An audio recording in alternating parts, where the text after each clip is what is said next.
I'm so glad you're here. I want to thank Rachel and Broadview University for letting us come and supplying this space for us, and for Charlie for being here as well today. I had the opportunity to listen to Charlie talk to the Southwest Valley Chamber of Commerce, and his only little half-hour spiel, but I wanted it to keep going. I wanted to learn more from him. And hopefully that's how you guys feel today too. After he starts talking, you'll just be surprised with things he can offer. You've already made the first step and walked in the door to learn something new and tried something different in your lives. And I believe that Charlie definitely can give us those paths and how to further and better our businesses and ourselves. Charlie has been in mentorship and coaching for the last 7 years. You met his beautiful wife in the back, Jamie. They've been together, is it 3 years? Am I right? And together they're kind of the little dynamic duo.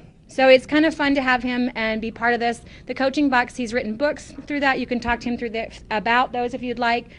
You can purchase them through his website as well, so thecoachingbox.com.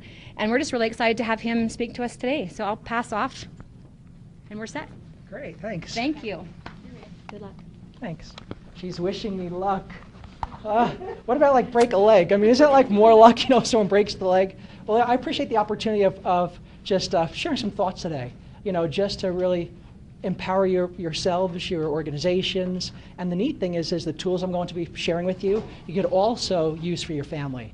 So just a little bit more, hold on. Our little thing today is going to be Ignite the Champion Within. I mean, I am a huge fan of the Olympics. I'm not too sure, exactly how everyone feels about the Olympics, but I love, yes, right, clap. I mean, isn't it incredible?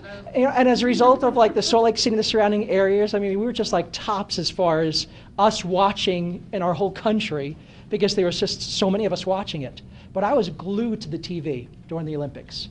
There's just something about the passion and the drive that they have, to just be better, to do good, to even to be there is just extraordinary, never mind winning a medal, but I love it. And so our little bit of a theme that I'm going to tie in is Igniting the Champion Within is really going to be our theme. All right, a little bit about me. I'm a keynote speaker. I have a history as a business professional. I work for a little organization back in the East Coast called Bell South. And of course, it's the East Coast, and that's the reason why I speak fast. So which is great, because what's going to happen is you're going to get more from me than somebody else, because I speak so fast. But if I speak a little bit fast, you could say, excuse me, slow it up some. I didn't really quite catch that. This is a workshop. You're more than welcome to scream, yell, ask questions. We're going to have a Q&A towards the end of this session today. But if I'm going too fast again, just tell me to slow it up a little bit. As far as Bell South is concerned, I was there for a number of years. Loved what I did. I held key positions in operations management. The little devices known as the BlackBerry units. I launched those with the executive committee into the marketplace years ago, before they were even known as the BlackBerries. It was like this little clamshell device, you sent text messages, and eventually the device evolved so much, my goodness, you could practically do anything on a mobile device. So that was a lot of fun. But what happened was I allowed my personal belief systems to keep me stuck in that situation. Was I happy? Well, to an extent I was happy. But my goodness, I was putting in those hours in that organization. Was I making decent money? Well, okay money, especially for my age. I was gaining incredible insight experience, which has allowed me to really help businesses prosper and be more successful because of that background, that history with a Fortune corporation. But I so vividly remember, just waiting to speak to one of the executives, and his assistant was speaking to somebody on the phone, and I'm just sitting there just waiting for them to finish up with that conference call, and she's saying, so what are you going to do at your 2 weeks vacation? And that stuck with me. And I was probably like in my mid-20s, like somewhere in that age bracket, and I thought to myself, I'm working like 12 hours a day. I'm like one of the first people in, one of the last people out. Granted, I was promoted pretty fast in that organization because of my work ethic, my knowledge, my history, the things I was doing to help them promote themselves and be successful. But how often sometimes we take a look at our own lives and we say, where am I at? Am I truly finding joy and happiness in the work that I'm engaged in the people that I'm associating myself with? Or do I need to make some internal changes and adjustments? Because that's what we're going to learn today. It's all about making those internal changes and adjustments in order for my external environment to change. And so I'm going to provide a lot of tools and tips, for that. Business consultant, self-development coach. I've had the privilege of teaching clients in 14 countries. So I have an international student base, which has been a great gift and a wonderful blessing for me. I originally got involved in coaching, teaching programs for New York Times bestselling authors out of the East Coast. And so that's really how I dove into it. And I found my passion. I found my love. I found my joy. So it's been a great gift, and I've learned so much from my students because I see myself in my students. And so what happens is, as I go to assist them, I look more inward because ultimately I've attracted them and manifested them, and I know that I can assist them. I'm a published author. I'm also frequently, in the past, been seen on television. So ABC4, I've done a lot of human relationships, behavior, helping people become better, healthier people, as well as healthier families. Now, one big thing that wasn't made reference to, now my wife, she'll tell you, ice cream. I believe it should be on the food pyramid. I'm not too sure about you. Now, anything that's sweet, I don't care what it is. Ice cream, yes, right? Ice cream, candy, cake, cookies. Especially if it's chocolate. And then why I founded the coaching box. Now, let me explain to you the reasons why I founded the coaching box. One of the main reasons why I founded the coaching box is because I desire to provide the tools necessary to empower individuals and companies so that they become more successful. And that's the reason why I founded the coaching box. Another reason why I founded the coaching box is because those authors that I was doing the programs for internationally, how much do you think they charged for me to speak to them 5 times, like a client? Thousands of dollars. Programs that cost $6,500 a starting price, and then ranging up to almost $13,000. And so what I saw individuals who desperately needed assistance and help so they become more healthier and happier people, so that their families become more healthier and happier, and their businesses could grow, be successful, and be more prosperous. So I founded the coaching box because I wanted to provide the tools that they so desperately needed, but they could also afford too. And that's one of the main reasons why I founded the coaching box. All right, why I chose this topic, igniting the fire within. Small Business Administration, right?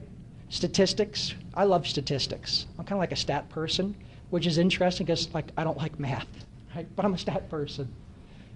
50% of small businesses that go into business, they fail, right? Is that what the statistic says?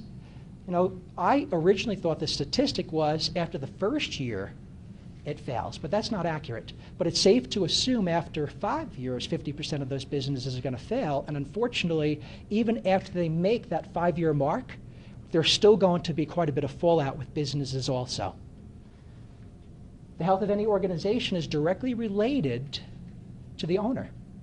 The health of an organization is directly and interrelated with the employees, your team members, the people you associate yourself with.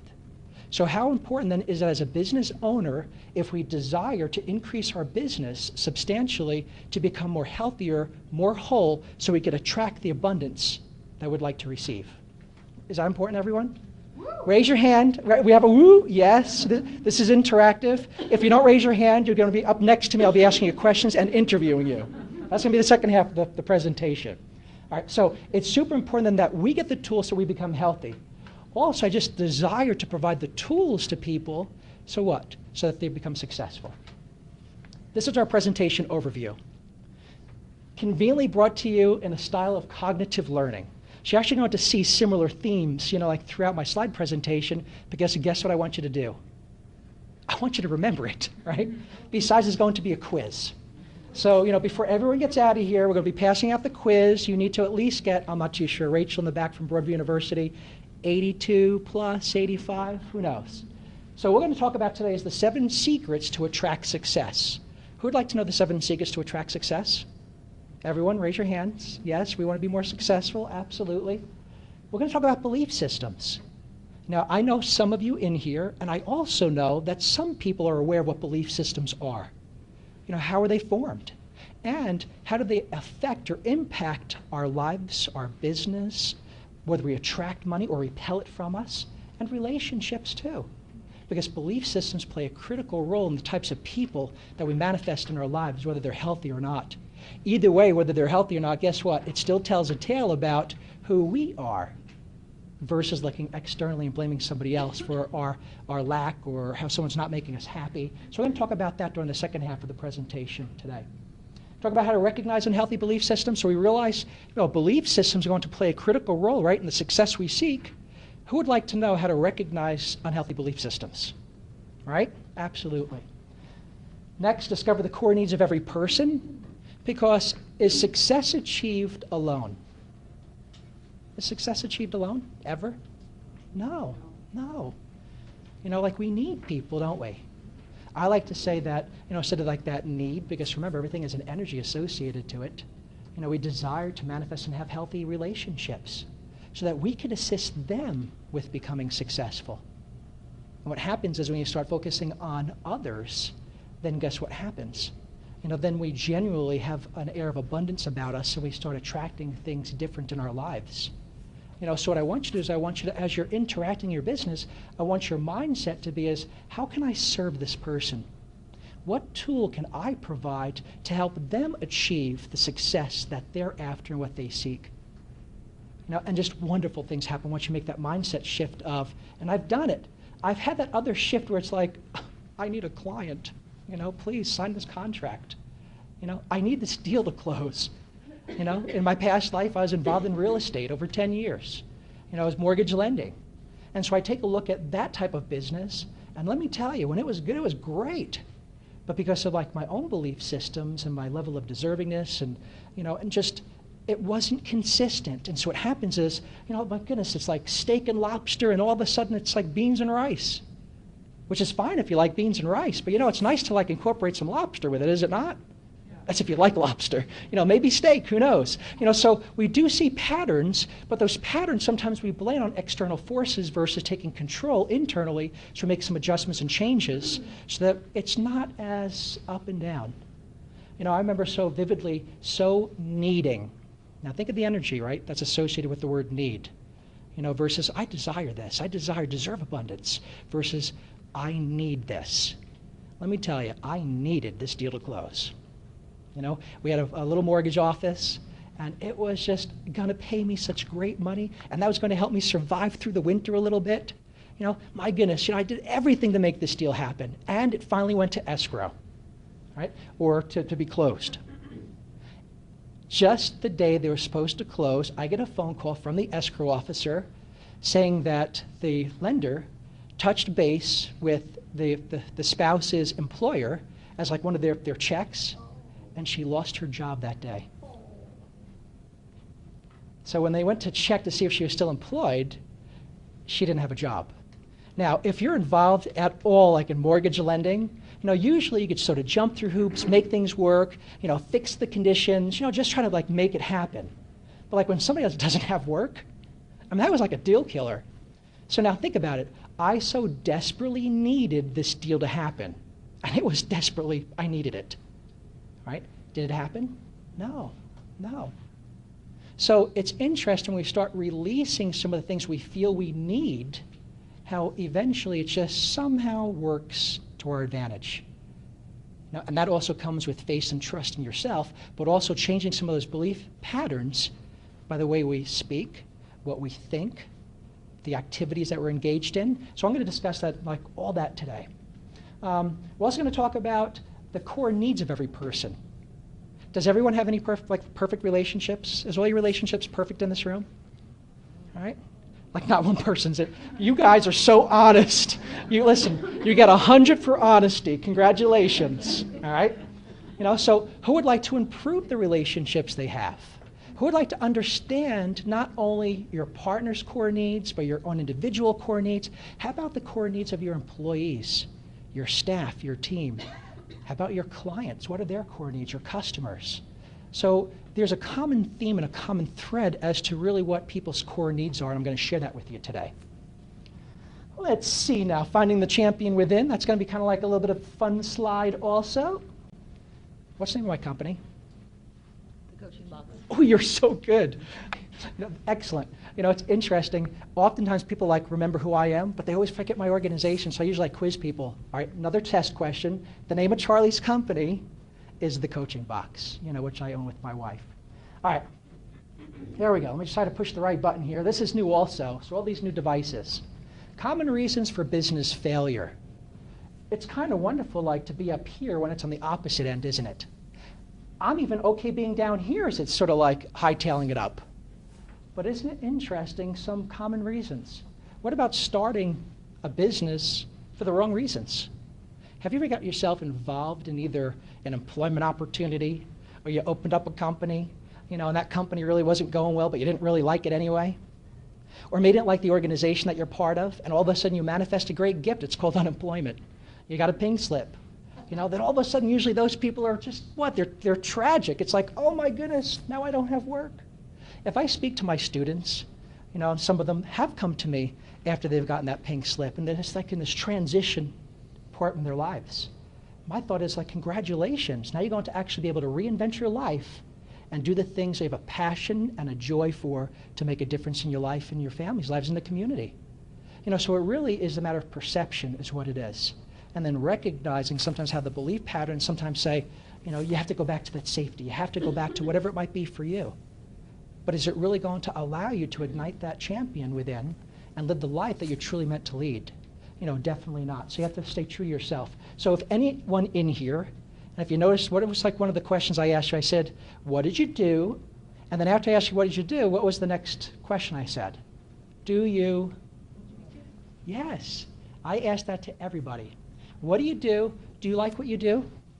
And this is the great blessing. Most people in this room, almost everybody in this room, liked what they did. There was a couple where it's like, well, I'm not too sure if I love it. I mean, I like it, but I'm not sure if I love it. Can you show me how to love it? Right? Ultimately, I want you to follow your passion is what I want you to do. So if you're some of those people that are kind of vacillating and saying, am I really being truthful? I do like it. I'm not really sure. It's a love-hate relationship. Sometimes I love it. Sometimes I hate it. Yes, businesses are challenges, right? Absolutely. It's going to allow us to grow, to develop, which is a wonderful gift and a great blessing for you. But I want you to do what you love. I want you to have a passion for it is what you do. Because what happens is if you're struggling financially, my goodness, that's one of the main reasons. Because you're not being true to your gift. And each and every single person in this room has a wonderful quality, very unique gifts. Sometimes we share some of those gifts together as a whole, so we're sort of interrelated, but ultimately you do have a wonderful quality and a great gift individually and a unique presence that you could share with other people. So make sure that you're utilizing your gifts, your talents, whatever it is, as how you define it. If you do not know what your gifts are, come see me. I'll help you explore those. So don't ever start a business for the wrong reason. One of the main reasons why people jump into business is because they're looking for what? Money. What is it? Money. Money. When I first started coaching over 7 years ago, I thought people were going to come to me because they needed help with human relationships and behavior. Relationships. I thought it's because they desired to manifest and have what? Love. Healthy relationships with their spouse, with their kids. Finding a spouse, right? Family members, friends, work associates, and that's why I thought they came to me. But it wasn't. I was like absolutely shocked initially, thinking like, wow, they're all concerned about money because money brings what? Security. We have security. I like that. Yes, security. But what else is it? What's the thought pattern? If I have money, I'm going to be what? Happy. Happy. Right. Does money bring happiness? Are you sure? Are you sure? Now a question, right? Because this is a workshop. And there's no right or wrong answers. I will not call you by name. Maybe. Is it an important part of your experience? Okay. So we have yes. Let's take a look at families, right? That beautiful little dog that comes running, that you could yell at in the morning, and is still going to love you, unlike the human relationships sometimes that we have, right? What about the relationship with your spouse, a close friend, a relative, dear friends, best friends? So you take out the precious child and baby. Is money really that important as far as happiness is concerned? Yes? No? Is it? No? Not important? Right? It is important. Yeah, it is important. What happens is if you don't believe that it's an important part of your life, now I'm not saying that's going to be more important than that precious child or that cute little dog. Absolutely not. But sometimes because of our belief systems, we don't believe that it's important. And then all of a sudden, without us realizing it, we're doing things to take it away from us, move it away from us versus to attract it. I usually tell people, if you don't think that money brings happiness, how about if I give several $100s to maybe a single mom who's struggling to put food on the table? Do you think that's going to bring that mom some happiness and some joy, knowing that she could feed her kids? Absolutely. Money could do some wonderful things. See, what happens is the root of all evil isn't necessarily the money, it's what? It's the love of it. The lust of money. Did I hear that? Right? So that's what it is. So it's different. So if you're the person that sat there and thought, I'm not really sure, yes, no, but my goodness, I love my dog. I mean, heck, I'm not going to give up my dog for anything in the world. My spouse, yes, but the dog, no. The dog stays with me. Right? Just kidding. Right? So if you're taking a look, it is an important part of your life. And if you're struggling financially, you probably have an unhealthy belief system as it relates to money. All right, lack of planning. If you're not planning, you're planning to fail. Lack of capital. Sometimes we're all excited, we want to jump into this, do this business, or this is great, I'm going to do this. But we don't have enough what? Usually when we have this, an issue with this, we definitely didn't do that. So I want you to be excited. I want you to plan now for the future. Unexpected growth, competition, which, by the way, is a wonderful thing. You don't necessarily have to fail like this if there's competition. I remember going to a continuing education class, and this is like before the market sort of changed, and it's interesting because you can make some great money even in this marketplace. But sometimes because of fear, which is a sign of a limiting belief, right, that could stop us from being successful. Sometimes it's like, oh, but I can't do that. I remember going to a continuing education class, and this is when the real estate market was just like super hot. My goodness, you put a house on the market, and by Wednesday it had several offers on it. And forget it. I mean, by the weekend came around, now you're looking at multiple offers. You just might as well not even put the offer in by the weekend. The values were going up. Do you remember those days? It was great. It was like insane. It's like I couldn't even go to the bathroom. I was so busy. It was just, for me, it's just even taking a break was just like, oh my goodness, that's going to be like 10 minutes. I got to go to the store, pick up something to eat. Okay, I better not do that. But I so vividly remember taking that class, and someone sitting next to me that was new in the industry. And the words out of their mouth was, look at all these people that are jumping into this industry. How many years have you been in this industry? So I told them how many years I was in the industry. And then the next thought was, aren't you afraid of all this competition? Now, I never even thought of that. I was thinking like sitting in that room like, wow, look at all these people. There's plenty of business out there for everyone. Is our mindset and perception there's plenty of business for everyone? Or is our mindset more scarcity, more lack? Yeah, more limitation. It's scarce. And sometimes we don't even realize it because we're not fully awake. The great gift about you participating and allowing me to be here, and I'm so thankful for it, is that you're going to be more awake as you leave this room. And then you could use some of these tools to make some conscious choices to do things differently, so you can experience things differently externally. And that's going to be a great gift and a great blessing for you. I take a look at competition. How about the little iced tea company called Snapple? Now, when I was like a kid, the only iced tea company that I remember was like, I think it was called Red Rose, or I think it had Lipton. So I guess there was a couple of them, right? Do you remember them like in the cardboard containers? This is going back maybe 30 plus years or so, ago, more than that, right? So Lipton. What happens like if Snapple, who really reinvented the teas, thought that there was too much this? Competition. Oh, here you go, unexpected growth. Then they wouldn't have moved forward with their vision. They would have missed out on $1 billion opportunity to reinvent something that's been around for ages, possibly hundreds of years. You see it? So in other words, so what's our thought pattern? I want to make sure your thought patterns are healthy, that your thought patterns are abundant, that your thought patterns are more empowered versus being scarce or in lack or limitation. Lack of experience. Did you ever try to do everything in your business, but you're not the expert? And why do we do that? Because we need what? Control, but what else? It's because we don't have what? I don't always like being a business professional, entrepreneur. You take a look at like a little shoestring type of a budget, and you're really trying to determine like where that money's going to go. Because you want to make sure you're just going to try to pull in as many clients and possible business and money, because that's what we need, as we possibly can. Right? So again, we're going to start changing our mindset is what we're going to do, right? Just to become like more empowered. So inability to care for your client's needs. I'm working with a client right now. Unfortunately, with the client that I'm working with right now, in a matter of a couple of weeks, they lost out on 2 main clients because they didn't care for their clients. They didn't understand their clients' needs. I take a look at, just what it takes to even get a client. Are we treating that client with respect?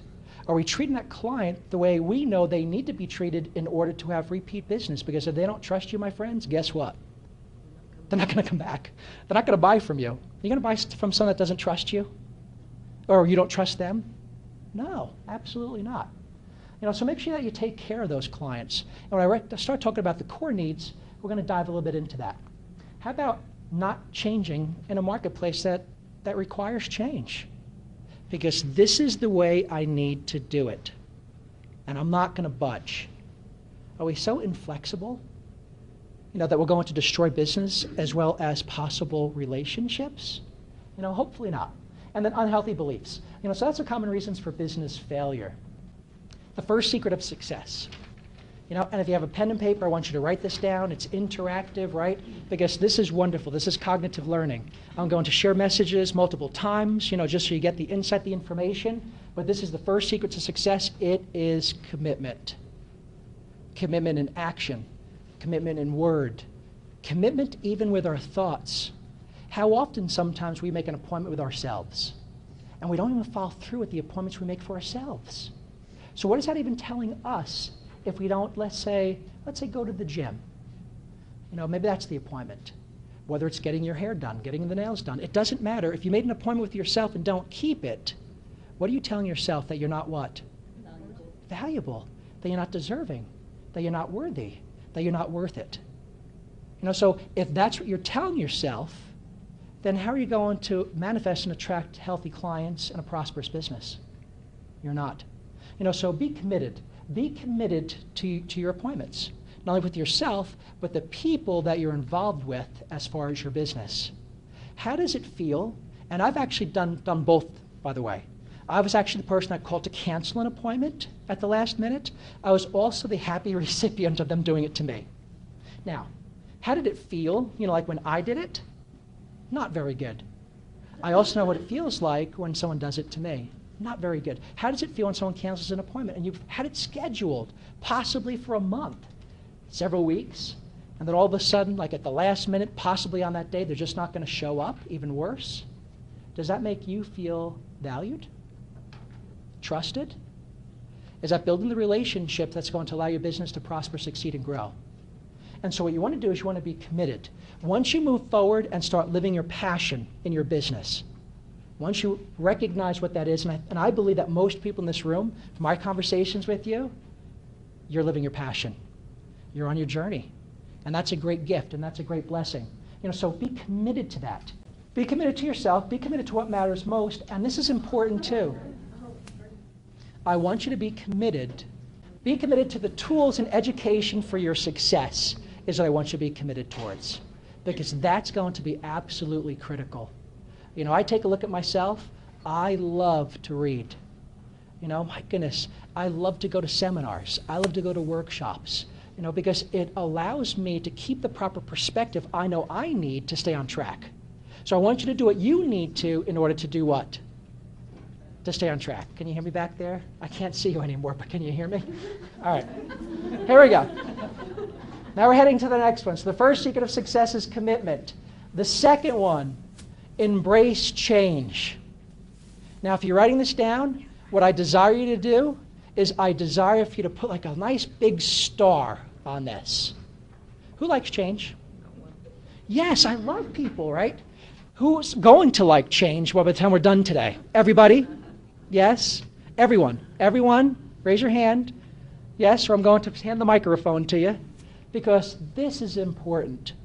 I remember when I was working in that little organization back in the East Coast, I ran one of their marketing departments. And I was like hiring people in, and we're trying to build the internal guts of the organization to accommodate a tremendous growing company, a Fortune organization. So I take a look at the automation that I brought in to accommodate that growth. How do you think that was received from my team? Not good. It wasn't good at all, actually. It was like, I heard constant complaints. That's all I heard. Now I got to learn this new system. And of course, as the new system's rolling out, then it's like, but I still like the features of the old system. It was this constant battle. One of the things I'm going to do is I'm going to challenge you not to be involved in those types of battles because it's not going to be healthy for you. So change is required in order to create a healthier you if you're searching and looking for a healthier what? Business. And a healthier life, including your relationships, personal. It's necessary if you desire to attract abundance. So if you're feeling stuck, congratulations. Now we know, because we're more awake, we're more aware, we're more empowered, that we're going to ignite the fire within and what? Change, because we're going to embrace it. I'm really not too sure. I mean, I heard this woman before, Oprah, but she says you'll never become who you're meant to be by remaining who you are, which means we need to what? Hang on, this is great. I mean, this is wonderful. It even has a little red light on it. So we need to embrace change is what we need to do. So this is going to be the second secret of success. The third secret of success, and I started sort of like doing an introduction for this already. There's two different types of people in the whole world. Yes, male, female, right? But they're either empowered or they're victims. And guess who gets the choice to decide who they're going to be? Yes, we do. We have that ownership. Nobody could make us be the victim. Now, can somebody, as a result of their agency and choices, do something that's, let's just say, really horrible to somebody else? Absolutely. But that doesn't mean that we could become victims, that's for sure. You play a key role in everything you experience in your life. Everything that you manifest is just what? Just it's going to tell you a sign as to how healthy or not you are, is really what it's going to do. All right, so traits of empowered people, right? This is really important. Look at all these happy, empowered people. They take 100% ownership of their lives. I mean everything. Even that messed up relationship that you have. Guess who's going to take some ownership of that? You are. That business, that's struggling right now. Guess who needs to take the ownership for that? You are. But this is a great blessing, right? Because just along with taking the ownership for things like that, you also take ownership for the wonderful and great things that you're experiencing and that's happening in your life also. Now, if I'm taking a look at two different types of people, right, empowered versus victims, victims are constantly placing blame on others for their lack. It's never their fault. Does anyone have any friends like that? I mean, we're perfect. I mean, let's just talk about the family members, the friends, the work associates, because we know they're the issue. They're the problem. We're perfect. We're empowered. We're inspired. And who knows the reasons why they're in our lives. But we could learn a lot from them. All right, so 100% ownership for our lives. That's really what empowerment is as far as victims are concerned. I've been victim, my goodness, many times in my life, right? I've looked at things, problems, not as learning opportunities. I looked at it as like, why are they out to get me? I mean, my goodness. Or when something great happens, if you're like not empowered, your thought pattern is, this isn't going to last. Because what you're doing is you're clinging on to this, is it really going to work for me, not work for me? Am I going to get another deal, not get another deal? This relationship's too good to be true. You see all these words that we tell ourselves? What about positive attitude? Empowered people need to have a positive attitude. Has anyone ever heard of Earl Nightingale? Yeah. I love that guy. Of course, he's been dead since the mid-'80s, but I still love him, right? He developed a little CD series called Lead the Field. Wrote a book, then developed a CD series. In the mid-'40s, around World War II, is when he developed this. He's also the founder of Nightingale Conant, which is probably one of the largest distributors of personal self-help development, business development training materials. It's a great organization. You get a lot of information from them. But Lead the Field, excellent. If you haven't had the opportunity to listen to those CDs, pick it up. So Earl Nightingale talks about attitude. And he says, great attitude, you're going to manifest and attract great results. Good attitude, good results. Poor attitude, poor results. But ultimately, the choice is going to be ours because we're empowered. I take a look at the attitude of people that are empowered, right? That's the victim. They're living in scarcity as far as their mindset. They're the people at work that might talk about how horrible their life is. And if you notice, something's always wrong. And if something good is happening, it's just not going to last. So it's interesting. They're constantly complaining, aren't they?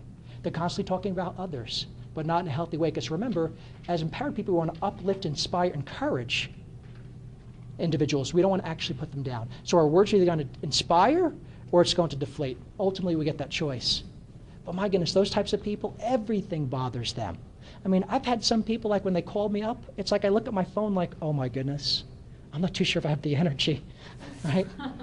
Please, maybe I'll call you on Monday because I need to have a good weekend. I mean, I love you. I'll pray for you. You'll be my thoughts and prayers, but, positive energy, meditate. I'm just not going to pick up the phone because, call a different friend, right? But I've been one of those people that complained in the past. I mean, that was me at one point in my life because I really wasn't aware. I didn't realize, well, my level of consciousness is where it needed to be. Those are also the people that not only complain about everything in their lives, but those are also the people that not only complain about everything in their lives, but everything hurts them. When something's not hurting them, and maybe they're speaking to a friend and that friend was not feeling well and they're sick, it's like, my goodness, I hurt my leg, and what do you think the non-empowered person says? It was somebody else's fault who hurt you. Exactly. What they don't know, they're waiting for their turn to complain. Oh my goodness, I fell off a horse about 3 years ago. I know what you're going through because my leg, it still hurts to this day. And when it rains, it even hurts worse, right? So what's the thought? And if it's not their leg, it's their back, it's their hip, it's their head, it's their neck, which is great because we have several chiropractors here, right? So if we're taking a look, we need to have a positive attitude. I want you to live in the moment. So often in our lives, we're so focused on what's going to happen in the future to bring us that joy and happiness. Or we're looking in the past because it was back then when I was that football star where I was the champ, right? It was back then when I just didn't have all these crazy kids running around just so I could rip my hair out. Or that spouse that I'm married to, which is really wonderful as she's sitting in the back. I'm no fool. All right. So if you're taking a look, I want you to live in the moment because the power of the moment is the power to do what? To change. To change. There's also abundance found within the moment. Our emotions also start changing too if we're so focused on something in the future or something focused in the past. So live in the moment. I want you to be a gracious receiver and a giver. Who's a gracious receiver and a giver? Excellent, excellent. I love to give. Love it. Because it makes you feel good, doesn't it? Absolutely. Who likes to receive? Excellent, excellent. I love to see some hands. Most people have an issue with receiving. They could be incredible givers, but they have issues with receiving. I want you to be good at both. Because think about it. If you're looking at trying to create a new life and manifest more abundance, if you're not welcoming the gifts graciously and feeling deserving and worthy, then you're not going to manifest and attract greater abundance. You see it? So you have to be both. It's interesting. I take a look at my past, and just what sometimes I thought that I was just like this incredible giver. But then we get tests, that we sort of attract to us. How much are we really a giver or a receiver? I like to use the example of Christmas time, just as a reminder that's coming. I love this fall season. It's my favorite season. I'm not going to rush it, but Christmas is coming. But what do they have in front of the stores? Yes, and who are they? The Salvation Army, right? I mean, here it is. We could just be coming from a restaurant where we threw $50 down on the table, right, for a dinner for a couple of people. In the store shopping, spending hundreds, possibly thousands of dollars, right, to make Christmas special for us and our family, and maybe someone that's close to us. And what do we throw in that little red bucket out there in the cold? A buck? I mean, heck, you throw a $5 or $10 bill in there, it's like, I'm a champ. Where's our thought pattern? Sometimes I ask people well, why do they even want to attract money to begin with? Yeah, it's important for your experience and existence, but what are you going to do with it? Oftentimes I hear the same story. If I only had this, I'd be able to do X. And of course you have to define the X. I'll be able to donate more to charity, to the kids in need, to single moms, to help out those cute little dogs that are running around without homes, whatever it is possibly for you.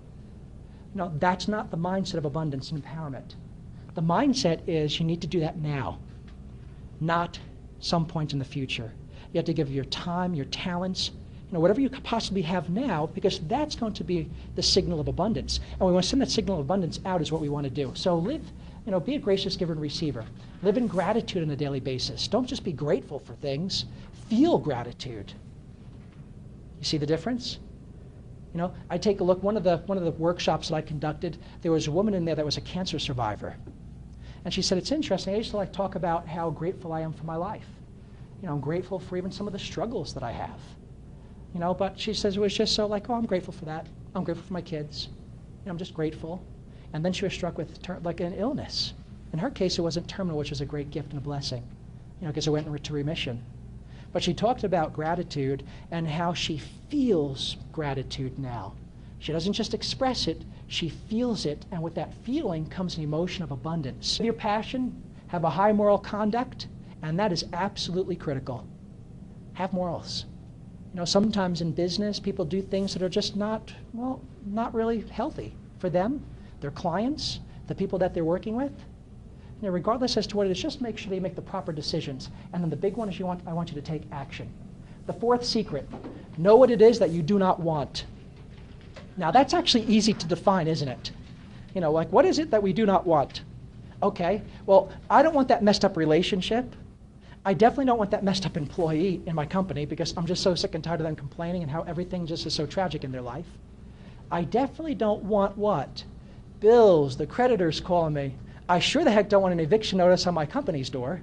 So there's lots of things that we could define, right, as far as what we don't want. Why is it important to know what we don't want? So that you can determine what you do want. Yes. Well, a piece of it is because it's taking ownership. See, what happens is the things that we don't want in our lives, what do we typically do? We try to push it what? Away. And what we resist is always going to persist. In other words, it's going to magnify and grow. So did you ever try to like push something out of your mind and it's just, all of a sudden it becomes this mountain, doesn't it? It does. And so as empowered people, we're actually going to embrace that now. We're not going to push it away. We're not going to pretend that it's not there. We're going to recognize what it is that we don't want. We're going to love it and then love ourselves enough to change internally so we could properly release it. Does that make sense? All right. Just a thought. Only when you embrace what you do not desire will you have the power to let it go and experience something different. All right? So think about that. Because if you're not embracing it, and it's not your fault, it's somebody else's issue, right? Because you're in that I'm placing blame mode, can you make that adjustment or change? No. So we want to take the ownership of everything is what we want to do. The fifth secret of success. How? How do you embrace something that you don't want? No, we embrace it is by recognizing it as a part of your life. And so what happens is when you start embracing and recognizing it as a part of your life, then you can take the ownership and say, okay, I own this. This person did not make me mad, angry, upset.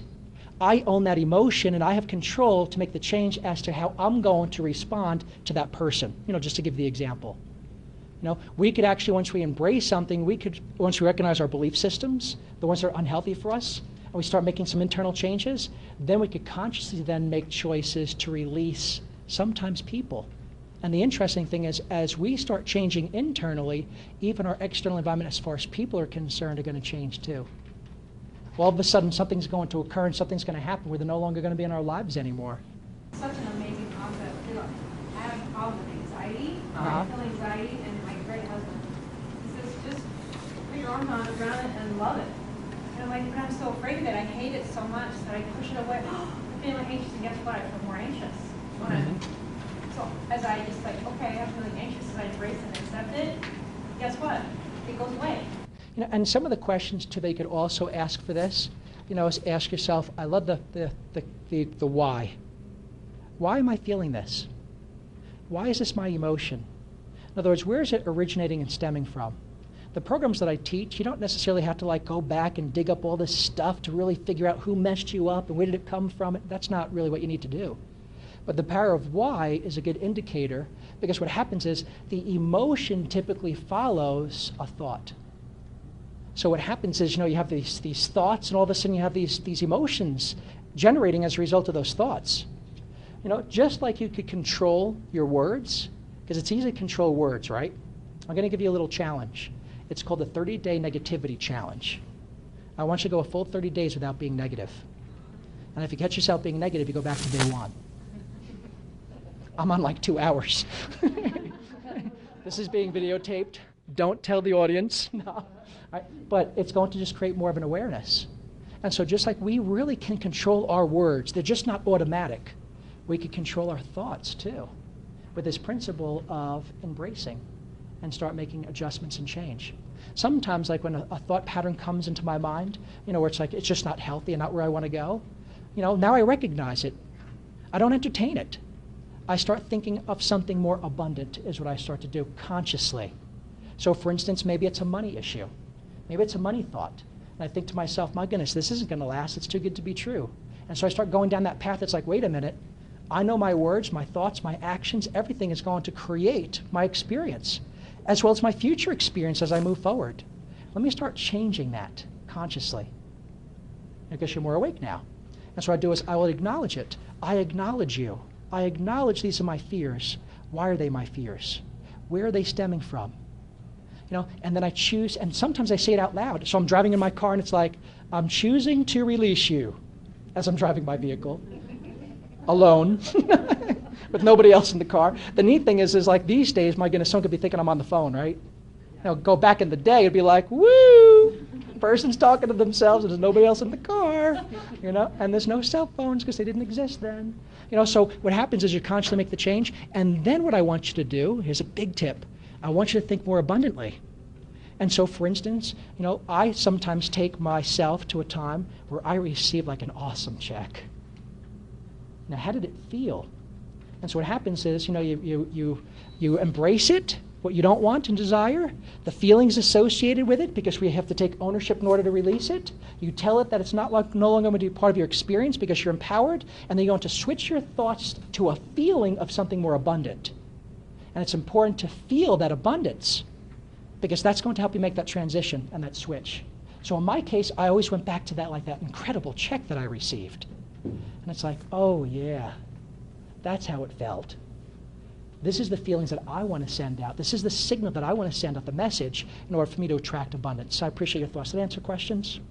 Yeah, I think it kind of all goes back to number 3, right? Mm-hmm. Taking ownership. It really does. Everything in our life is really about taking ownership. Know what you desire. Sometimes life gets so messed up, guess what? We stop dreaming. We don't believe in ourselves anymore. We don't believe in our dreams because we don't ultimately believe in what? That it's possible for us. I'll never have that healthy relationship. It's just not possible for me. I'm never going to attract more than where I'm at. It's interesting. I take a look at levels of deservingness. Do I deserve this abundance? Don't I deserve this abundance? Unless you actually move that up some, so you feel like you deserve more abundance, then you're not going to manifest and attract it. So that's the reason why I take a look at people's salary and their pay and how much the business is worth. It's always like around that same line, back and forth. Up a little bit, down a little bit, but they don't really break through. And the reason why they don't break through is because they don't make the internal changes necessary in order to receive that breakthrough. So it's all about internal stuff. So create a dream sheet is what I want you to do. And that's going to be the second little homework assignment, right? 30-day negativity challenge. You're negative, you go back to day 1. If that's a little bit too much for you to swallow, then what I want you to do is I want you to start with a day. Today, I am not going to be negative. Good luck with that. I'm going to call everybody just to see how you're doing. All right? Dare to dream. I want you to create a list of 50 items. Isn't that a lot? It's like, whoa, 50 items. Or is it a lot? Where are you at? In other words, do you deserve it? Don't you deserve it? It's interesting. I see so many people, they know they want change because what they're experiencing is really not too happy, right? That's not the emotion they're having. But they don't really have a target as to what it is they truly want to do.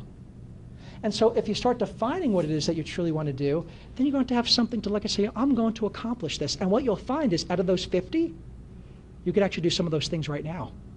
What's stopping you from doing some of the things that you truly desire? Sometimes it's only who? It's always only yourself. It's not somebody else. And so what I challenge my students to do is take something from that list and do it and start doing something different. If the people go to the same restaurants, when they go to the same restaurants, guess what they do? They order the same what? Food. When I work out at the gym, I used to do it. I'd park in the same space, I'd wash my hands in the same sink, go to the same locker, and I'd use the same what? Machine. Watch the same shows. And we're telling ourselves that we want change, we're not happy with our life. In other words, what are we doing consciously to promote change, to say, I'm ready for change? Now, if someone's the victim, they decide consciously, right? And they're still in that victim mode, okay, I'm going to promote change. I'm going to go to a new restaurant. I'm going to order something totally different. And when it comes, I'm not going to be what? satisfied. How often sometimes like, I knew I should have ordered that. I mean, really. Here it is. I'm trying to like live large. I ordered the pasta dish versus the chicken that I normally get. And now I just don't like it. Right? In other words, what's our thought pattern? Now, and what do we do? Yeah, we're not embracing change. And we need to embrace change is what we need to do. But we need to also know to desire, dare to dream. Okay, get clear of our unhealthy beliefs. And this is an absolute biggie. So number 6, get clear. And we need to know what it is we need to get clear of, right? A question. What are belief patterns or how are they developed? I got mine from my parents, my friends' parents when I was growing up. I still get them from the people that I associate with, that I speak to. And what happens is I reaffirm them in my mind by my words and my thoughts, right? So belief patterns, the root of money beliefs, because we know that money creates happiness, right? Has anyone ever heard of this one? Money is the root of all evil. How about money is dirty? It changes people, right? It makes good people bad. It doesn't grow on trees. Money's hard to come by. I take a look like when I was a kid growing up, I mean, we struggled financially. I mean, it was like a haul for my parents. My dad worked several jobs. I mean, I love him to pieces because I take a look, my goodness, my dad, he'd wash dishes to feed his kids. He wasn't prideful enough to say, no, that's beneath me. I mean, he did what he needed to in order to put food on the table, and I'm so grateful for that. But I take a look at generational poverty. I take a look at generational, divorce and unhealthy relationships. It's interesting, I take a look at poverty. My parents struggled, my grandparents struggled, my great-grandparents struggled. I see it going through the lines and generations because it links into our belief systems that sometimes we're not even aware of because they're subconscious in nature. We're not consciously aware of them. And with my dad as a little kid, I know that he struggled, but my goodness, when the summertime hit, the ice cream truck rolled around, guess who wanted his ice cream? Remember, I want that on my food pyramid, right? Yeah.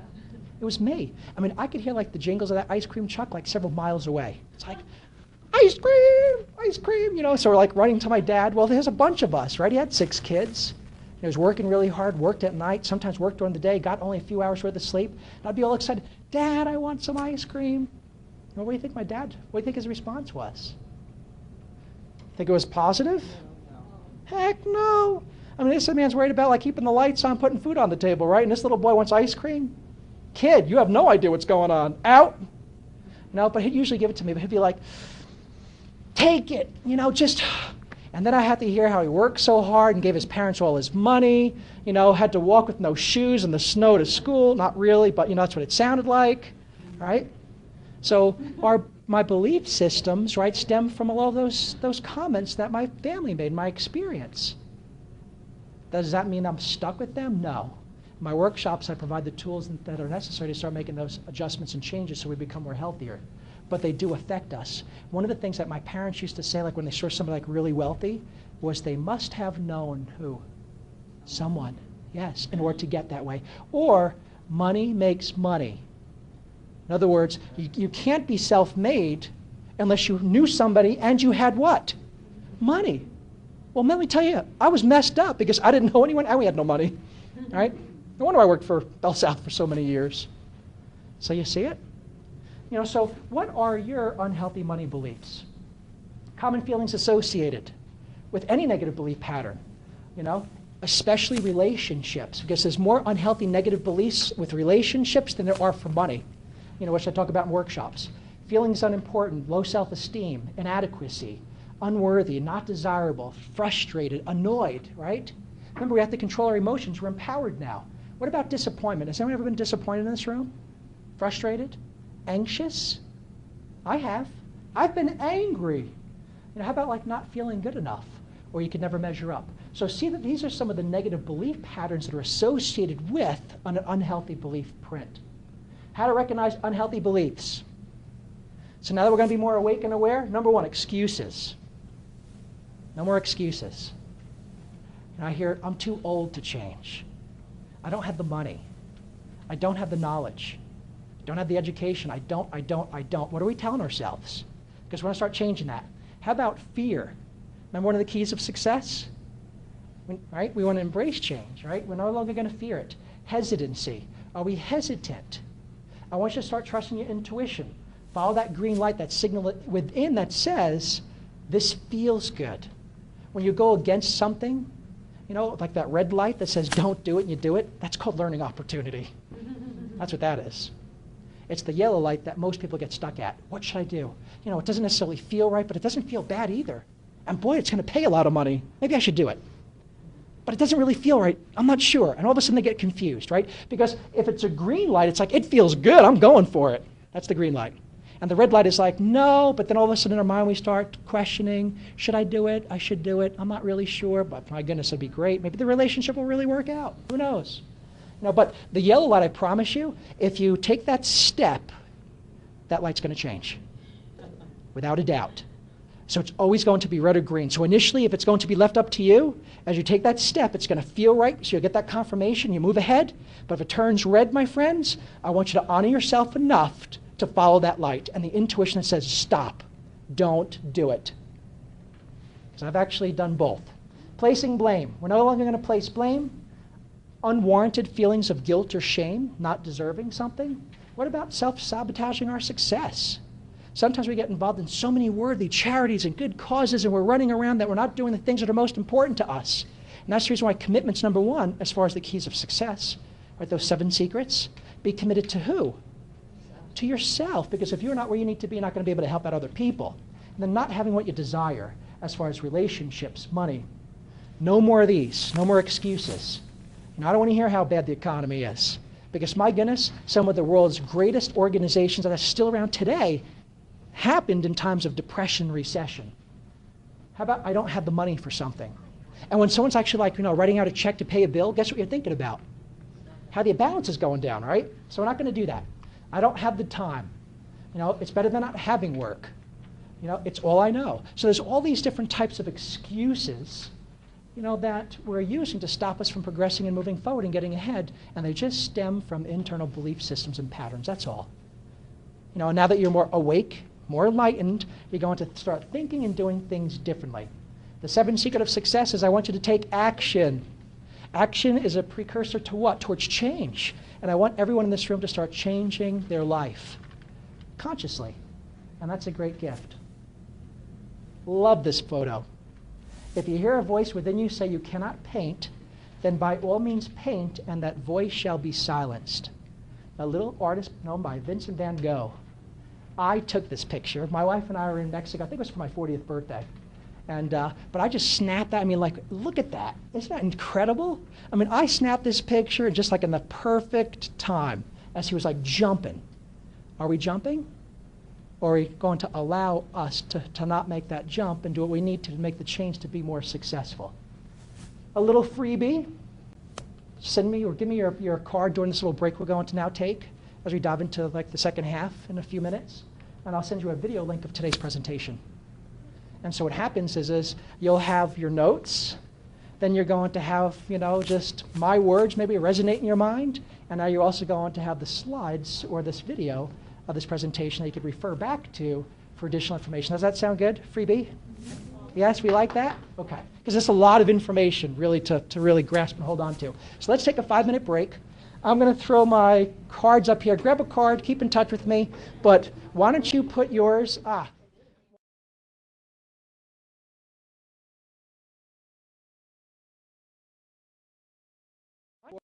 50% of the times it really works well, so that's really what the 3 is going to be. The 1, it doesn't work at all. I mean, this relationship is in turmoil. A 2 is it works less than 50% of the time. And of course, a 4 means it works a little bit more than 50% of the time. You know, so this is just like the relationship gauge. And so I want you to just ponder for a moment. And for the interest of time, we're not going to do all these individually, but I think you're going to know where I'm going with this. Your work associates, your vendors, your clients. You could actually gauge the relationships you have with each of these people that are associated with your business, right? Your business partner. Then you can pull it into friends, your associates, your immediate family, the relationship with your spouse. You know, where is that? You know, and then yourself. Do we have a healthy relationship with ourselves or not?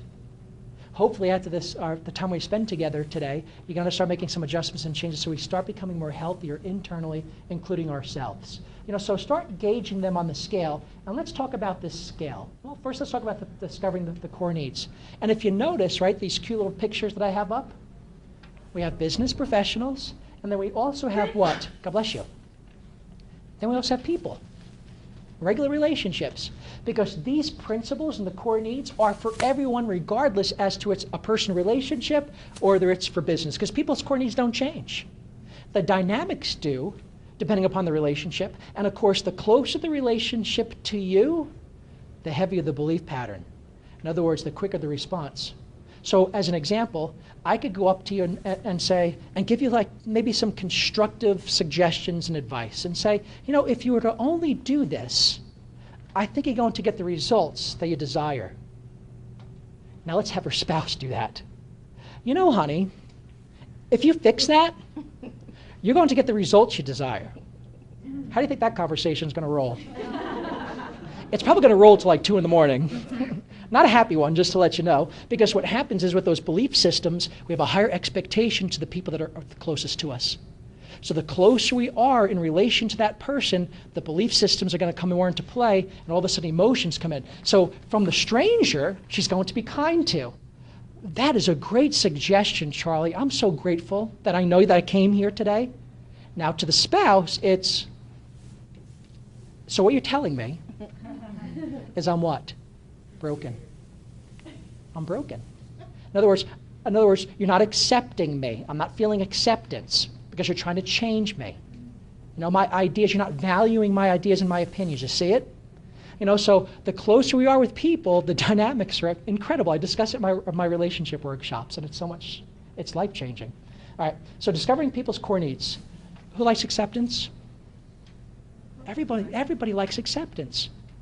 You have a negative and limiting belief system if you're constantly not being committed to yourself and your success because you're trying to make other people what? Happy. It's not your responsibility to make somebody else happy. It's our choice, our emotion, to choose to be happy. I could buy a gift for somebody, and that could bring them measures of happiness because they choose that emotion. Did you ever give somebody a gift that you really care about, but they just treat it with disrespect practically? Even a card. You can give a card to somebody, it's like, oh my goodness, they thought of me. I love you. Give me a hug, right? You give the card to somebody else, and it's just like, oh, thanks. See it? Right? But it's belief systems that are coming into play. So sometimes, if we have a belief pattern that says, I'm responsible for your happiness, then sometimes we do things not being true to who? To ourselves. And we miss out on glorious opportunities as a result of that. I discussed that in my relationship class. So appreciation. Who likes to be appreciated? So does your clients.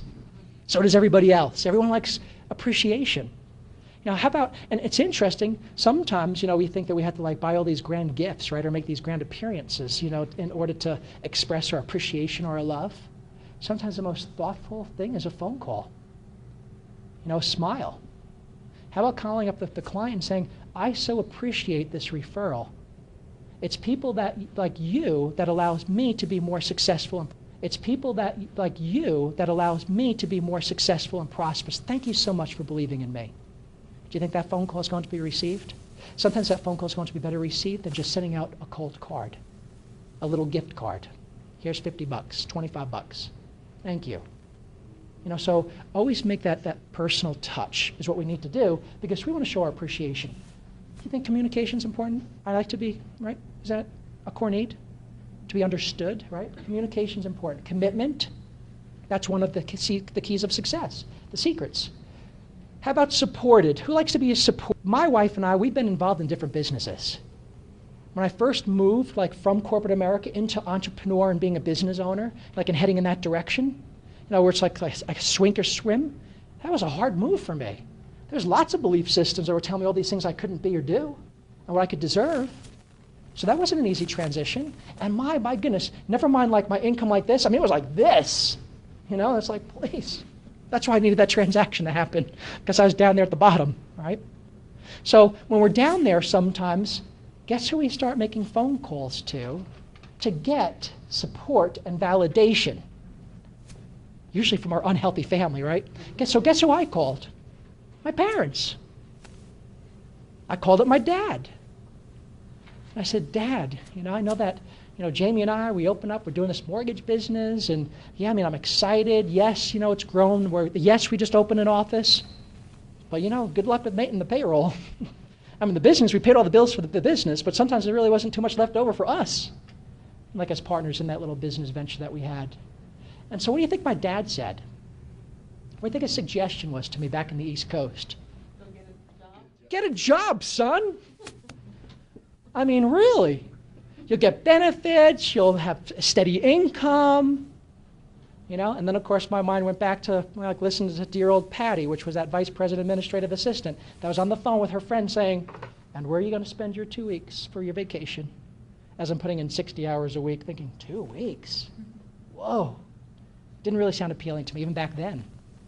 And so I thought to myself, I see my dad work so hard and so many other people work so hard, not being true to maybe their potential and limiting their potential, right? Are we limiting our potential? I don't want you to limit your potential anymore. And stop seeking this validation, right? And support from people that are not empowered, that are not where they need to be. Because oftentimes we're calling up our friend, right? We have issues in our relationships, struggles in our marriage, struggles with that messed up kid. I know he's a teenager, but my goodness, they were so cute 20 years ago, right?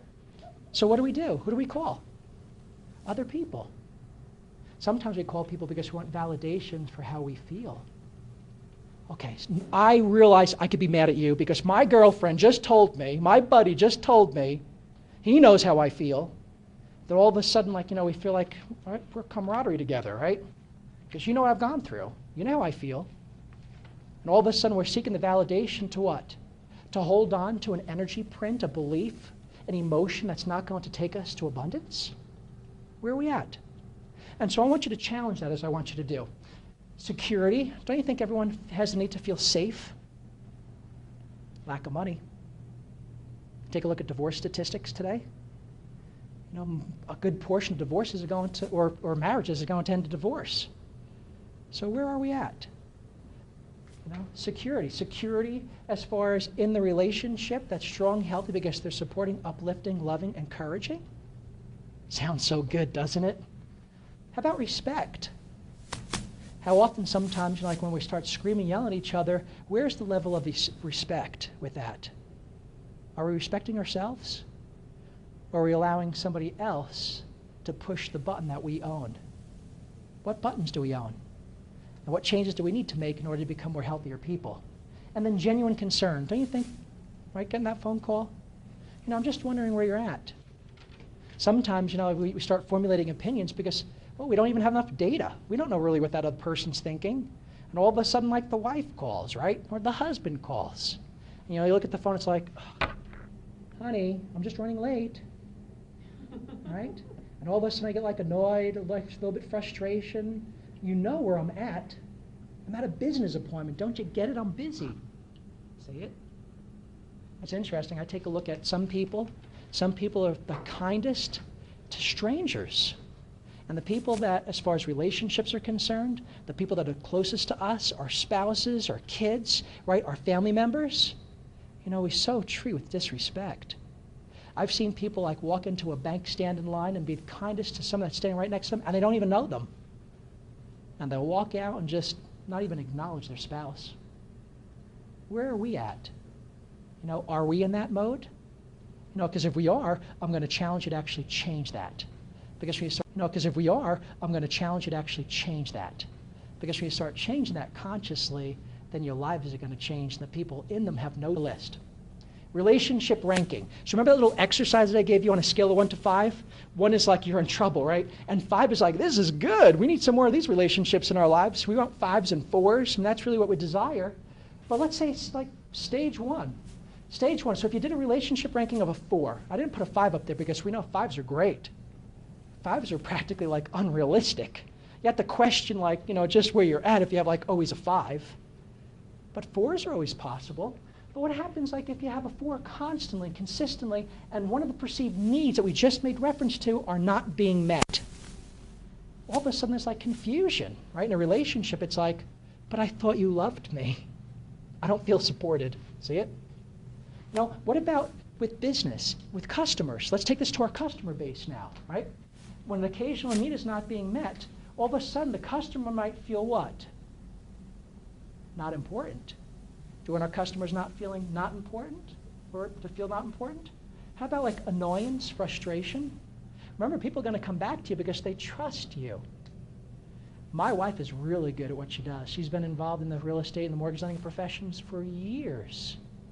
Super honest, always has integrity. People always come back and refer business to her constantly. She doesn't even market. You know, she just gets these phone calls. You know, which is a great gift because of like where she's at, right? But do you think people would come back to her if she didn't have or meet their needs? Definitely not. Because if I can't trust you because you're not taking care of me, or I don't feel safe with you, how am I going to buy from you if I don't feel safe with you? See it? So we have to really manage these relationships. So the customer doesn't do this with our contract and refuse to sign it again. And our cute little loving couple that just don't like each other anymore will remain what? More healthier. So relationship ranking 4. That's one just occasionally a need does not get met. Let's jump into ranking 3. Stage 2. Now number 3, right, is it's consistently not being met the needs. It's not occasionally. It's like a 50-50. Then you start questioning the relationship, like, do I really want to be in this? You know, the customer's now really saying, you know what, Joe, could you call the competition for this? Because I'm not too sure if I really want to like work with them anymore. Right, so you see how this all really fits and works together? So now we take it up a notch as far as emotions. Then all of a sudden, instead of just like frustration, like a mild annoyance, now all of a sudden there's bitterness and we could be angry, especially in a relationship. Because we're angry because you don't love me, right? So all of a sudden we have all these like emotions that are not healthy for us or healthy for the relationship. Let's apply that to business. You can actually apply these principles to any relationship. You know, not only with your clients, but what about your vendors? Let me tell you, have a great relationship with your vendors. Make sure that the vendor's looking at you on a scale of 4 or 5. Because like when times get tough or like things get tight, you know, and they're looking at you as a 4 or 5, guess who they're really going to help out first? You think they're going to go to their 1, 2s, 3s? Or you think they're going to hang out with you at the 4 or 5 and help you to become more successful as a vendor? They're going to help you out. You see how this works? It's great stuff, isn't it? Now, low self-esteem.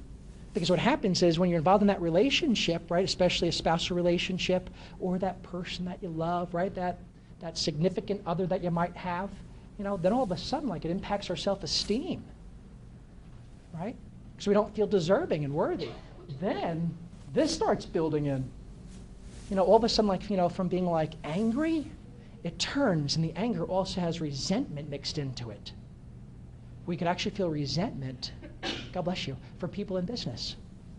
You know, so, you know, make sure you start managing these relationships. Let's take a look at the ranking for 1 or 2. You see this picture?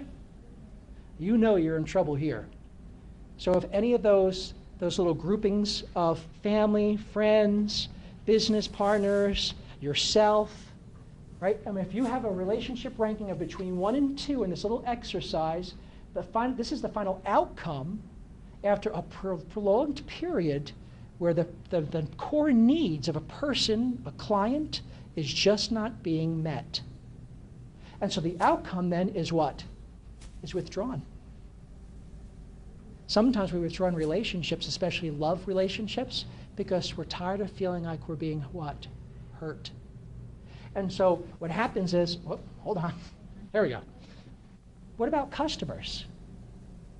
I mean, we know that relationships sometimes end in divorce, right? All of a sudden we're at this stage, and it's like, you know what? I'm just done. I'm done with you. I've had it with you. You don't make me what? Happy. Is it their responsibility to make you happy? No. But at the same token, if they're where they need to be and you are where you need to be, don't you generally desire to assist with bringing joy to a relationship? Yes, absolutely. But just like that little card, that little gift that somebody else might receive with a big hug and a big smile and be so grateful, somebody else might not, and it's not your fault. Because it really is not your responsibility to bring happiness to that person. Are you still responsible, you know, to meet their core needs in an intimate relationship, a spouse relationship? Absolutely. But sometimes what happens is we are not where we need to be, or they are not where they need to be. And then what happens is we start placing unrealistic demands on the other person, and maybe they're only capable right now of loving you at 50%, because they're only capable of loving themselves at 50%. Remember, as far as empowerment is concerned, you're not going to grow and be where you need to be until you start making some internal changes. You're not going to be able to give to other people in a greater degree until you start being more healthier and whole. You see how it works?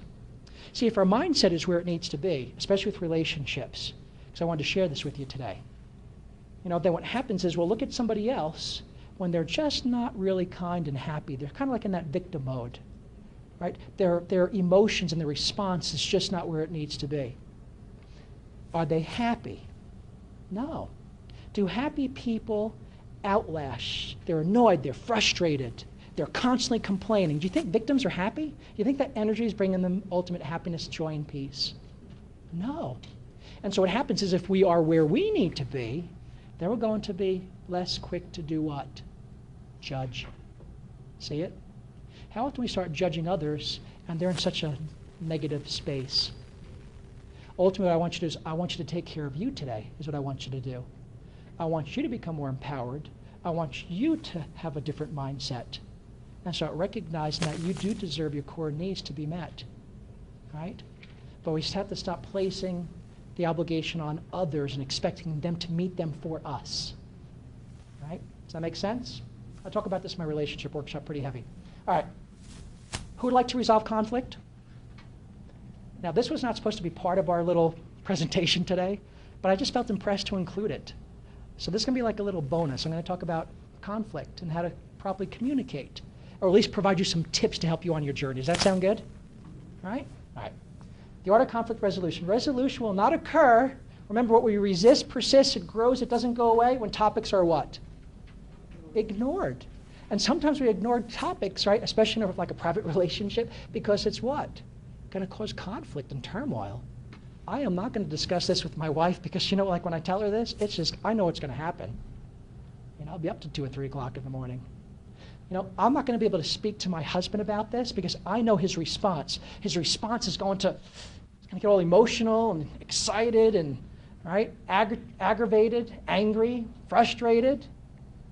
Sometimes, without even realizing it, people respond in that way because they know if they respond in a particular way, because they know you so well without even realizing it, that you might back off.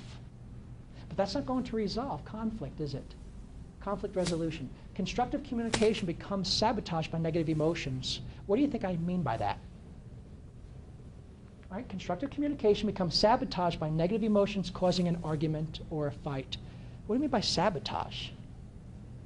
Now, how could like that, negative emotions, disrupt constructive communication? In business, right? In your personal relationships, whether it's with your spouse, your parents, your kids, your cousin, whoever it might possibly be. Just know, because now we're more awake, right?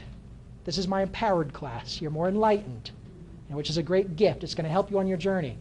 As your emotions start to come up, the higher the emotion, resolution and constructive communication goes out the window.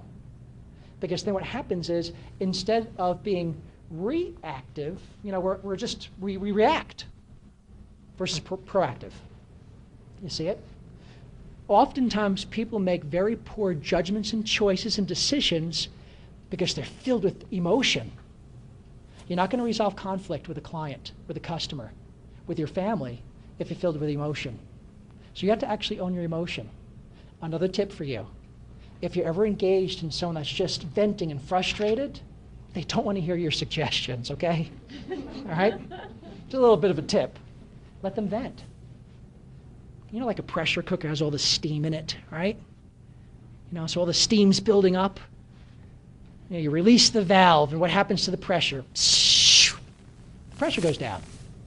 So when someone is involved, and their needs are not being met, and they're at 1 or 2, or even the 3, and they're ready to fight, right? To stand their ground, because I'm going to force you to change how I think, how you think, to agree with me. right? Let them vent. And what happens is as they vent, just like that pressure cooker, we're releasing the valve.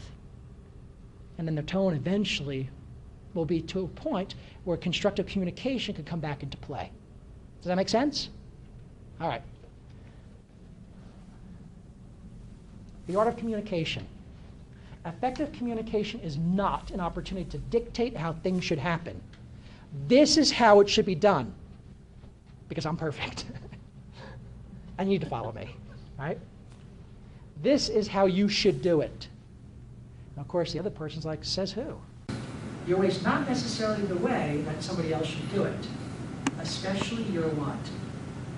Spouse, your kids. It's interesting, I take a look at like a parental type of relationship. You know, I like now place them in like the kid category. You know, it's like I take a look at how generations change, and like I've officially arrived at like my parents' generation, and they've arrived at like my grandparents' generation. But in that grandparent generation, it's almost like the children now. It's interesting how it all works, right? So if I'm taking a look, we shouldn't dictate how something should happen. Just be more open and recognize that we don't have all the data and information. Now remember, because the closer the relationship, the more you know that person. And the more you know that person, you'll know what dart to throw. You'll know their weaknesses. You'll know their fears. And so often, like in the heated battle, right, of communication or lack thereof, all of a sudden we start throwing the darts. And sometimes, depending upon the person's belief system, which I teach in my workshops, it's threats. Because I know if I threat, you got to back away from me. Now the interesting thing is the person that uses a threat thinks they're going to resolve the problem internally, without even realizing it. Because they're just trying to avoid and end the conflict is what they're trying to do. And the other person's trying to communicate because we need to fix this. See it?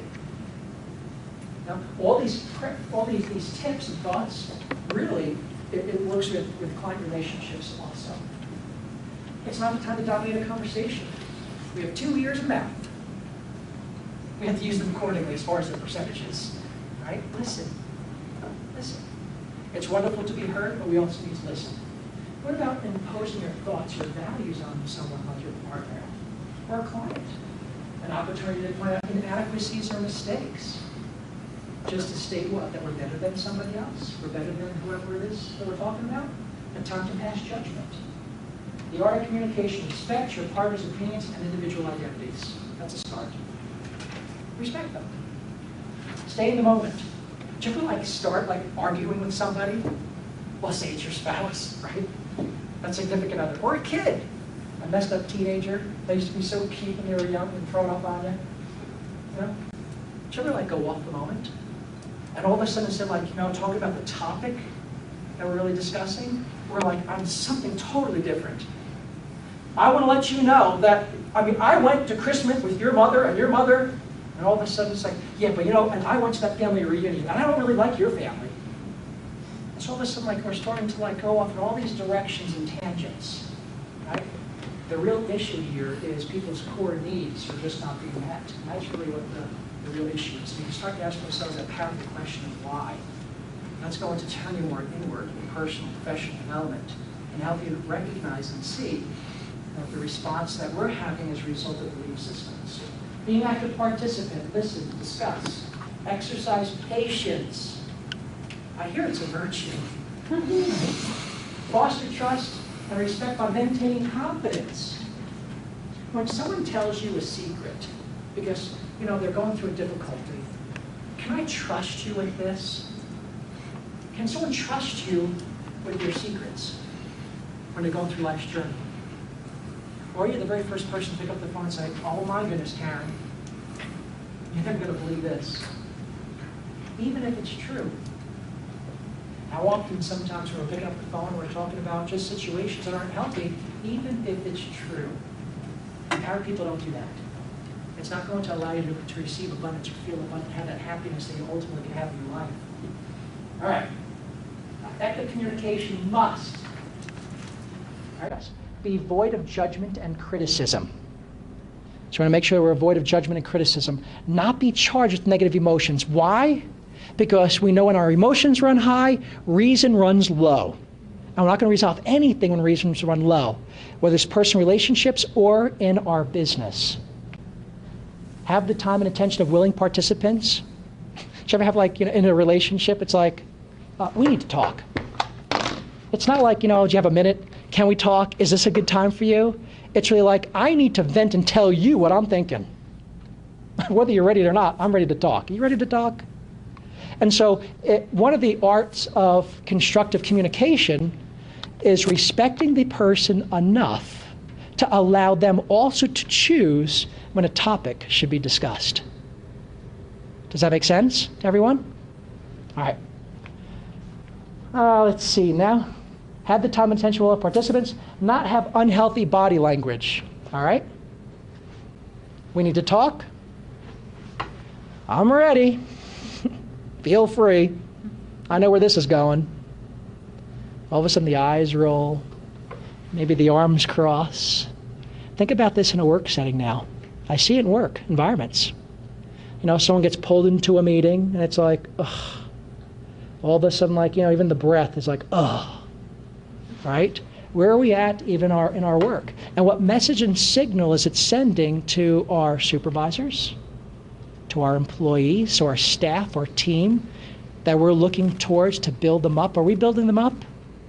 We should be, but only if we are where we need to be, right? So be careful of your body language, your gestures, especially the gestures. There's a bunch of them that we could use, right? This reminds me of a story. I was getting on, we live off of 90 South in Sandy. And so that's kind of a little busy intersection. Well, I got stuck at the light, as I was getting on the freeway. So I'm like approaching 90 South, I get stuck at the light, put on the brakes. And the light changed as I approached it.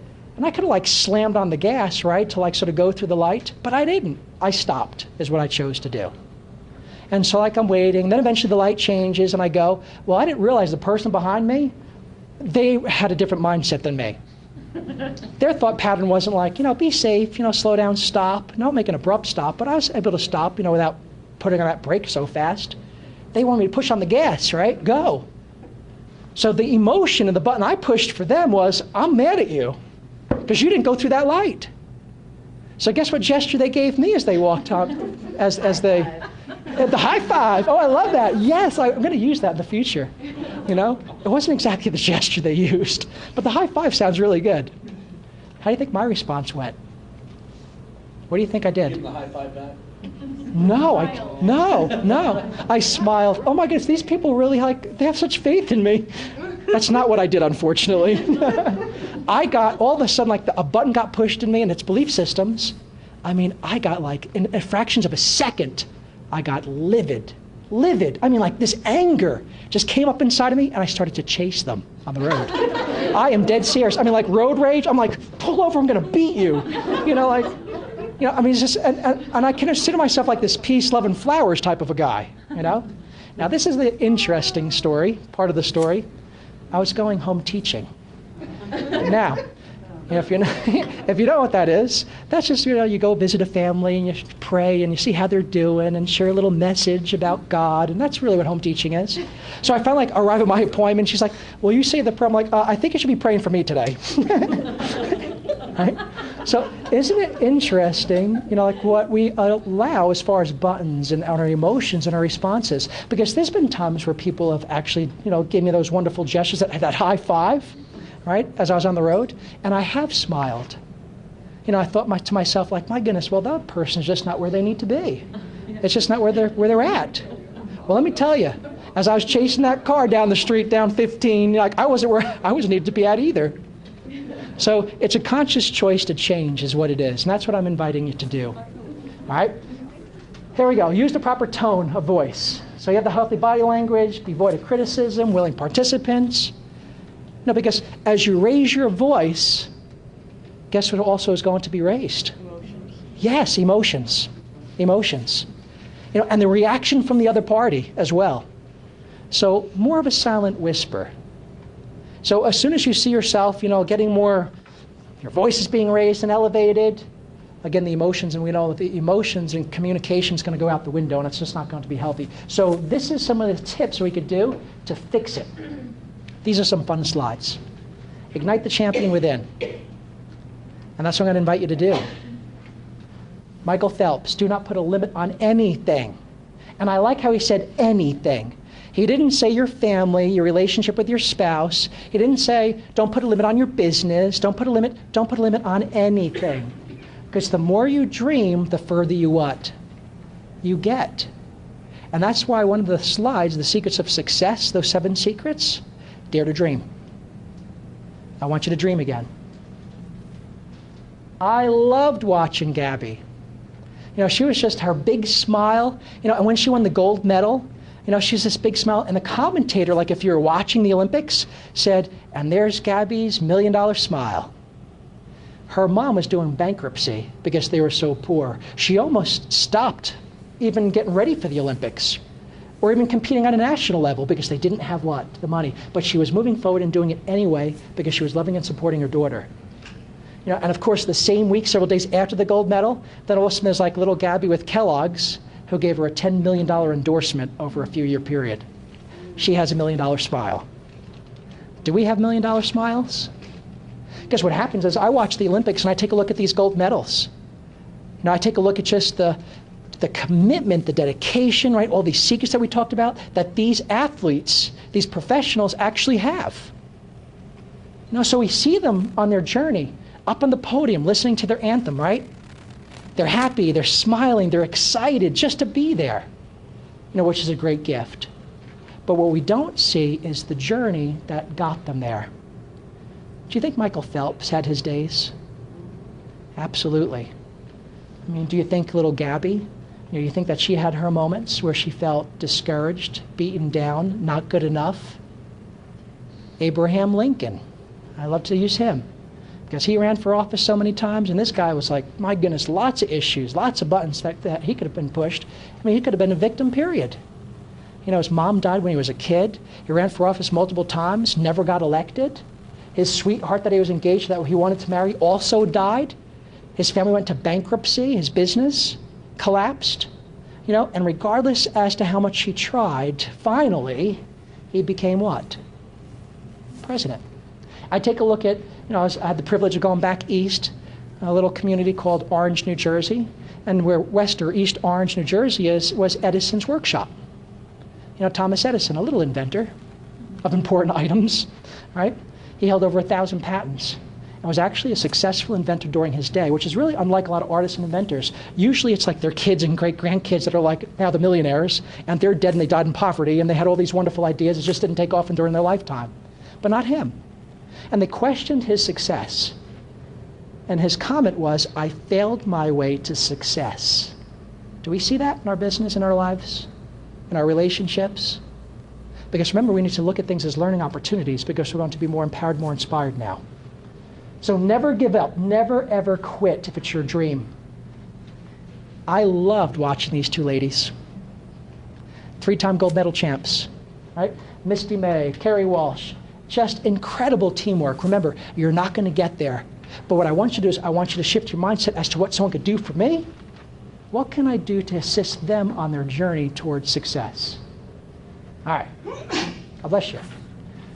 Igniting the Champion Within, it's all about having fun and doing what you love. Franklin. Wasn't it fun watching her? She was so excited and happy to be in the Olympics. Just her enthusiasm alone was just so attractive and magnetic. It was tremendous. And of course, she has several medals as she was coming home from the Olympics. And since she's just a teenager, really a kid, she has plenty of other Olympics. So I'm sure we're going to actually see her quite a bit. But are we having fun? Are we doing what we love? Because that's part of igniting that champion within. And if you're not, I'm inviting you to what? To redefine your life, to lead the life that you were destined and meant to lead as to guess who chooses it? We do. How about this? Hard work and dedication. It does take hard work. Isn't it interesting? Sometimes we think like it has to be an easy path. The journey must be easy. And when it's not easy, it's, well, maybe it's just not going to work. Or maybe it's just not for me. Are we going to be creative in our mindset and look for solutions to problems in our business, in our relationships? Or are we not? I'm inviting you to ignite that champion within. Be hardworking, be committed, be dedicated. Ignite the champion within. What about focus? Do we lose the focus? That's a belief system also. Don't lose your focus. And if you do lose your focus, take the steps that are necessary to get back on what? Target, to get back on track. Make sure those clients are healthy because you have a healthy relationship, because you're meeting all their core needs. Make sure your personal relationships are healthy because you're striving to meet their core needs, even if they're not meeting yours. It starts within us first. Change starts with us. I love this Olympian. I mean, talk about, I love it. Like words can't even express how much I love this Olympian. No more excuses. We recognize limiting belief patterns, right? Limiting beliefs, excuses, fears, hesitancy, not having what we desire in our relationships, in our business, with money. So I want you to actually think about our friend from South Africa, and don't allow your excuses to hold you back anymore. So in summary, we talked about the 7 secrets to attract success, right? What were they? Commitment. That was number 1. Embracing change. I love it. Embrace change. Ownership. Excellent. Taking ownership. What else? Embrace what you don't want. Embrace what you don't want so we could freely release it. What else? Dare to dream. Absolutely. What else?